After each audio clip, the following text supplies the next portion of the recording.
terjadi kan masih ada potensi untuk Betul, betul, betul, betul. supply itu tetap tertahan ya kan Pak, karena kan barang dari sana dari Rusia gitu kan, dia salah satu memang penyuplai besar juga ya politis. Jadi kalau memang supply-nya tertahan ya otomatis secara ekonomi mungkin itu ya Pak, bakal tetap batu baranya lebih kan, dan kita juga ada batu bara gitu yang merupakan mayoritas dari barang komoditas di kita gitu Pak, itu ya Pak. Kita untuk kita Betul, betul. juga harus lebih berhati-hati dalam artian porsi kita dalam saham seperti yang Bapak bahas. Nah, untuk sektor Pak, kita pindah ke sektor berarti ya Pak. Menarik itu apa ya Pak? Maksudnya kan kita lihat nih kan pasti di mana ada sektor-sektor tertentu yang memang lebih tahan atau misalnya lebih resilient daripada sektor-sektor yang lain gitu, misalnya sektor gitu misalnya. Apakah batu bara itu masih menarik Pak, atau sektor apa gitu Pak? Kurang lebih yang Bapak itu, oh ini kayaknya menjadi opportunity gitu untuk kita gitu sebagai investor. Iya, sektor ya. Kalau mungkin bisa bahas saya satu-satu kali ya, reward to risk ratio-nya aja kali ya. Kalau ngomongin perbankan, yang jagoan dulu kali ya. Perbankan saya suka. Perbankan tuh intinya lumayan diuntungkan lah ya dengan kondisi sekarang gitu ya. Maksudnya nggak diuntung-untungkan banget sebenarnya. Cuman biasanya kalau suku bunganya dinaikin, bank ini kan bakal ikut naikin juga. Jadi mereka naikin, mereka punya suku bunga dasar kredit. Cuman yang jadi PR kan, Pak, cuman kan biaya bunganya juga naik tuh, cost of fund-nya juga naik. Enggak, kalau buat bank gede enggak. Karena bank gede ini punya likuiditasnya lumayan banyak gitu. Jadi maksudnya mereka nggak usah nyari-nyari funding lagi nih, loan to deposit ratio-nya lumayan rendah. Jadi biasanya juga kayak si funding cost ini atau ibaratnya cost of fund ini biasanya lebih nggak sensitif kan, Chris? Karena misalnya gini sih, kayak ya misalnya kayak gue gitu ya, nabung di bank. Nabung di bank itu tuh bukan pertimbangannya karena bunga kan. Pertimbangannya itu karena infrastrukturnya ada bankingnya, mobile bankingnya atau enggak gitu. Jadi bukan karena bunganya. Jadi ya udah, bank nggak usah naikin, mereka nggak jadi pusing. Apalagi bank-bank yang kayak struktur dana murahnya bagus gitu ya. Jadi lumayan bisa positif lah. Bank menurut saya sih masih jagoan sih. Kedua, energi menurut saya masih oke ya ceritanya ya. Kan ibaratnya sekarang ini tuh masih ada kayak permintaan energi sih harusnya masih bakal tinggi ya. Khususnya lagi musim-musim dingin nih. Kalau lagi musim dingin, ibaratnya permintaan tinggi, nah itu harusnya sih bakal jadi katalis positif buat sektor energi. Terus menurut kita dengan adanya concern dari sisi kelangkaan ya, karena masih ada perang sama Rusia sama Ukraina, menurut kita juga harusnya si energi ini harusnya bagus nih. Menurut kita itu. Sektor yang menurut kita nggak bagus apa sebenarnya? Kalau saya pribadi nggak terlalu suka properti sih. Properti itu sebenarnya kalau misalnya suku bunga itu lagi lumayan meningkat, trennya lagi naik, biasanya secara histeris itu tuh kayak growth kreditnya tuh nggak ada, permintaan buat kayak kredit propertinya, mortgage-nya tuh nggak terlalu ada. Itu sih yang sebenarnya jadi concern gitu ya. Kelihatan juga sih sebenarnya kalau kita ngomongin dari pertumbuhan kredit sekarang, itu kan kalau misalnya di industri itu tumbuh sekarang sekitar 10%-an gitu ya. Nah, sekarang di properti itu tumbuh kayak cuma 7-8%-an gitu. Jadi pertumbuhannya juga di bawah. Terus kalau kita lihat kayaknya pemain-pemain atau developer ini nggak terlalu agresif nih ngasih target mereka punya marketing sales atau barang jualan lah istilahnya. Nah itu kayak, aduh, kayaknya mereka juga nggak pede nih karena kenaikan suku bunga. Jadi harus hati-hati. Otomotif juga sama sih. So, otomotif saya harus hindarin juga karena itu consumer loan. Biasanya orang kalau misalnya suku bunganya naik, dia lebih sensitif. Saya nggak terlalu suka. Terus yang jadi concern juga sekarang adalah yang lumayan ini ya, hati-hati ya. Dua sektor itu sih, cuman hati-hati aja sama sektor-sektor yang utangnya lumayan gede ya. Sektor-sektor yang utangnya lumayan gede, itu juga kayaknya kita harus lumayan hindari sih, mungkin itu. Terus intinya kalau misalnya kayak ekspektasi perlambatan ekonomi, hati-hatilah kayak buat industrial sama manufaktur. Mungkin itu sih, itu juga kita harus hati-hati. Orang cuma bakal nanya sih, Pak, kalau metal mining gimana? Metal mining ya? Metal mining ini ada modelnya, ada yang kayak timah, ada yang kayak nikel gitu ya, terus ada yang kayak modelnya kayak tembaga. Sebenarnya gini sih ya, secara historis itu biasanya kalau misalnya pertumbuhan ekonominya nggak ada, permintaan buat kayak metals itu nggak begitu bagus. Nah, kita tahu nih bahwa klien Indonesia paling gede itu kan si China. China itu ekspektasinya itu akan ada lockdown lagi. Karena mereka kasus barunya lagi tertinggi dalam 2 bulan. Karena mereka juga lagi siap-siap buat nanti mereka mau ada kongres. Dan kalau kita lihat juga kayak banyak lembaga yang udah pangkas ekspektasi pertumbuhan ekonominya China. Jadi risiko sih menurut kita. Kalau China-nya nggak ada growth-nya, nggak ada pertumbuhannya, pasti permintaan buat kayak metals nggak begitu bagus. Nah, itu yang menurut kita jadi lumayan concern juga sih. Apalagi dengan adanya tahun depan potensi ekonominya bakal turun, bakal slumping gitu ya. Nah, ini metals agak lumayan kena sih. Mungkin itu sih, Chris ya, kalau buat sektor ya. Sisanya sih lebih ke neutral ya. Consumer posisinya oke lah sebenarnya kalau teman-teman mau punya. Posisinya lebih neutral. Rumah sakit juga kalau teman-teman mau punya juga oke lah. Itu masih defensif banget. Rokok saya nggak terlalu suka sih. Kalau rokok itu banyak kena di cukainya walaupun mereka defensif, cuman secara struktur profitabilitasnya tuh sektornya jadi kurang menarik sih karena kayak dari sisi pertumbuhan mereka punya volume rokok itu lumayan kena. Terus apalagi teknologi, oh ya teknologi saya juga nggak terlalu rekomendasi sih. Kenapa teknologi sih nggak terlalu rekomendasi? Sesimpel kayak sekarang itu investor di global itu tuh lagi hati-hati. Mereka tuh hindari banget company-company yang sebenarnya lagi kayak istilahnya gimana ya? Kayak growth stock lah, Chris. Jadi ibaratnya kayak gini nih. Kayak misalnya teman-teman ngeliat ya kalau misalnya ini kan kayak ada company yang kayak pertumbuhannya kenceng banget. Kayak pertumbuhan usersnya bagus banget, transaksinya gede banget, cuman ruginya makin gede. Iya, iya. Karena kalau ruginya makin gede, kenapa? Cenderung negatif. Betul, karena dia harus subsidi itu kan, karena dia subsidi itu. Nah, di global itu tuh orang lagi kayak model-model private equity, venture capital, mereka tuh lagi hindarin company-company atau sektor kayak gitu.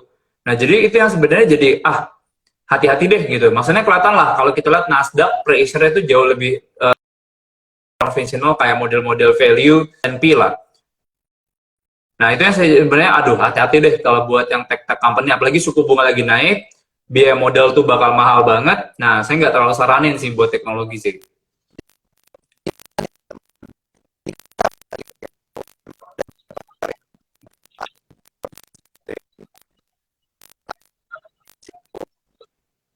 Hmm.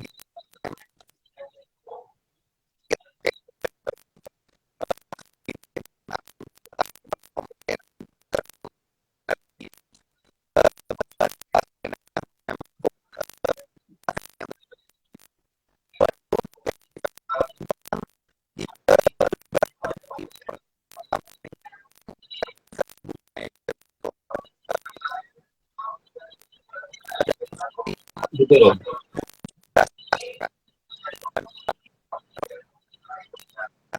Hmm.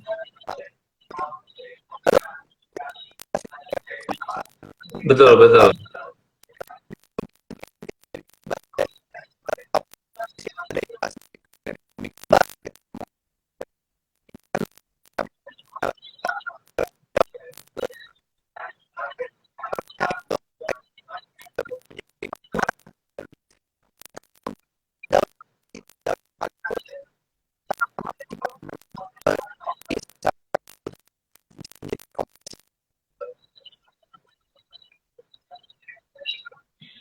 Oke, rekomendasi. Oke, kita mungkin start dari bank kali ya. Bank sih saya suka BNI sih. BNI masih oke lah. BNI ini kan valuasinya murah, dia kategorinya juga value stock. Biasanya kalau marketnya lagi kayak gini, saham-saham value stock tuh akan lebih favorable dibandingkan saham-saham growth stock. Jadi menurut saya harus bagus. Karena si BNI ini juga mereka tuh nggak terlalu banyak ngambil kredit-kredit yang resiko sih. Kayak Bank Mandiri sama BRI itu kan mereka banyak agresif ke UMKM. Nah, menurut saya harusnya BNI masih bagus. Cuma Bank Mandiri sama BNI saya masih lumayan suka sih. Ini ceritanya masih lumayan ada. Kalau buat energy play menurut saya batu bara masih oke ya. Karena menurut saya harga batu bara itu tuh masih bakal tinggi ya. Masih bakal tinggi. Mungkin akan ada sedikit kontraksi ya, karena harganya tuh normalize gitu ya. Cuman kalau kita lihat permintaan masih tinggi, musim dingin, tensinya juga masih lumayan tinggi antara Rusia sama Ukraina. Terus kalau kita lihat kayak alternatif energi yang lain juga masih bakal naik nih. Kayak contohnya kemarin si OPEC tuh lagi bilang, oh yaudah kita mau pangkas produksi nih, pangkas produksi 2 juta barrel loh satu hari gitu, itu kan lumayan gede. Nah itu translasinya kalau misalnya minyaknya nggak ada, pasti harga bakal naik juga kan, harga bakal naik. Terus kalau kita lihat harga gas ini juga walaupun sekarang agak sedikit turun ya, cuman kan masih ada concern nih pas lagi musim dingin. Terus pipa Nostromnya ini kan ada 3 yang bermasalah. Kemarin kan sempat kayak diindikasikan sabotase. Nah itu yang bisa bikin, aduh ini kalau misalnya gasnya nggak ada, pipanya mati semua, rusak gitu ya, harga masih bakal tinggi. Nah jadi itu yang sebenarnya dorong sebenarnya buat si batu bara. Batu bara masih oke sih. Mungkin ITMG menurut kita kalau misalnya harga batu bara masih tinggi, mereka masih bakal benefit. Cuman kayak modelnya Adaro, PTBA, Indika, itu menurut kita juga masih bakal positif sebenarnya buat jangka pendek sama jangka menengah ini. Kalau buat gas ya, gas itu Pigas juga menarik sih. Pigas itu kan ada rencana sebenarnya buat mereka bakal kayak apa ya, jual, ada potensi atau rencana kenaikan harga gas itu dari yang $6 MMBTU jadi $7. Dan itu menurut kita harusnya kalau misalnya itu harganya bisa dinaikin, harusnya bakal positif nih buat si Pigas. Terus yang kita lihat lumayan bagus ini adalah mereka punya performa di Saka Energi. Saka itu tuh lagi bagus, mereka punya produksi lagi bagus, jualannya lagi bagus, harusnya sih Pigas oke. Medco juga sebenarnya menarik sih. Kalau ekspektasi harga minyaknya bakal naik, Medco menurut kita menarik dan dia energy play juga. Harusnya juga oke sih, Medco menurut kita menarik. Mungkin itu ya, apalagi ya, metal mining kayak Antam Inco tuh biasanya saya masih lumayan suka sih. Cuman ini company ceritanya panjang banget lah. Kalau sekarang kan saya nggak terlalu rekomendasi sama metal mining. Cuman kalau teman-teman pegangnya buat panjang banget ya, misalnya kayak lebih dari 1 tahun, lebih dari 2 tahun, ini company harusnya bakal bagus ya. Apalagi kalau nanti mereka smelternya udah jadi, mereka bisa kayak apa ya, bikin nikel yang sebenarnya punya added value ya, yang downstream banget gitu. Misalnya kayak ada namanya tuh hydroxide gitu ya, sama ada namanya tuh sulfine. Jadi itu yang benar-benar kayak buat bahan baku baterai listriknya itu tadi. Nah menurut kita tuh kalau mereka itu smelternya udah jadi, mereka bisa olah, mereka punya biji nikel jadi materi seperti tadi. Marginnya lebih tebal tuh, marginnya lebih tebal, harusnya bakal bagus. Mungkin itu sih ya, kalau yang lumayan ini ya. Telco saya juga masih suka sih. Telco tuh lumayan defensif ya. Telco lumayan defensif. Terus kayak kompetisinya udah nggak separah dulu nih. Kompetisinya udah nggak separah dulu. Kelihatan kayak apa ya, kayak revenue per megabyte-nya nggak, turunnya nggak separah dulu kan. Jadi kompetisinya menurut kita harusnya bakal lebih bagus. Telco masih menarik sih. Apalagi kan nanti gini sih, kan nanti di akhir tahun ada rencana ya. Ada rencana. Jadi pemerintah tuh kemarin baru bebasin spektrum 800 MHz. Itu yang dipakai sebenarnya buat TV. TV analog itu mau jadi digital, itu kan nggak kepake itu. Nah, si Telkom, kenapa?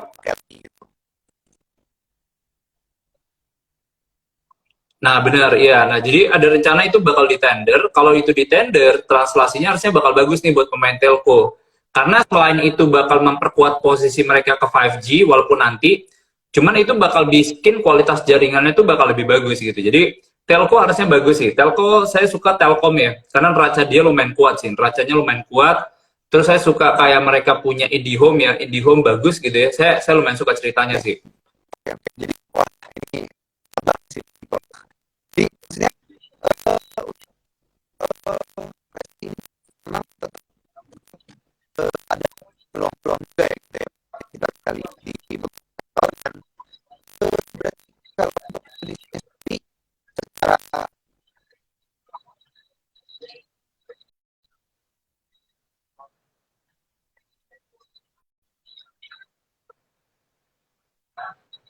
efek psikologi yang menyebar gitu ya, kalau memang ada resesi atau ternyata lagi susah gitu, negara lagi keikutan walaupun keadaan ekonominya masih bagus saja gitu ya. Mungkin sekali untuk akhir Pak Niko, mungkin ada penutupan untuk untuk hari ini gitu, apa kira-kira yang memang poin-poin yang perlu mau di highlight lagi seperti itu?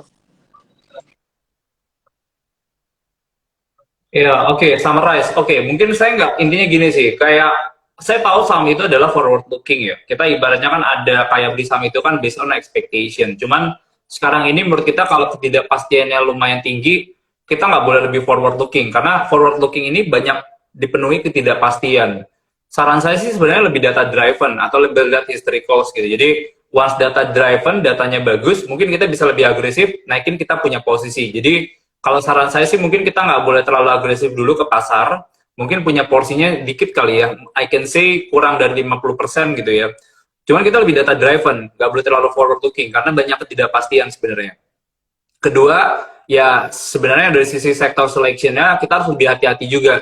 Kita lihatlah sebenarnya saham-saham yang secara historis itu bakal bagus ketika misalnya lagi ada resesi. Banking, energi, kayak saya bilang tadi. Terus sebenarnya sektor-sektor yang lebih consumer.